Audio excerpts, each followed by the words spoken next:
Hi hello வணக்கம். 100 unit இலவச மின்சாரத்தால் புதிய முடிவு. தமிழக மின்சார கழகம் சூப்பர் அறிவிப்பு. ஒரே முகவரியில் ஒரே பெயரில் ஒன்றுக்கும் மேற்பட்ட மின் இணைப்புகள் கணினி வழியாக மெர்ஜிங் செய்ய தமிழக மின்வாரியம் வாய்மொழியாகவே உத்தரவிட்டு உள்ளது.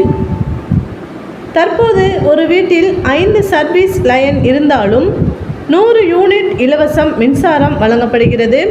மெர்ஜிங் செய்வதால் 5 இணைப்பு இருந்தாலும் அதில் ஒன்றுக்கு மட்டுமே 100 யூனியன் மின்சாரம் வழங்கப்படும் என தெரிகிறது. இந்த முடிவுக்கு தமிழக மின்சார வாரிய ஊழியர்கள் ஆட்சேபம் தெரிவித்து உள்ளனர். இந்த மாதிரி தமிழ்நாடு கவர்மெண்ட் சம்மந்தப்பட்ட நியூஸ் மற்றும் ரேஷன் சம்மந்தப்பட்ட நியூஸ், தமிழ்நாடு மின்சார வாரியம் சம்மந்தப்பட்ட நியூஸ் அப்டேட் உங்களுக்கு உடனுக்குடன் தெரிஞ்சுக்கணும் அப்படின்னா நம்மளோட சேனலை தொடர்ந்து வாட்ச் பண்ணுங்கள், சப்ஸ்கிரைப் பண்ணுங்கள். தேங்க்யூ.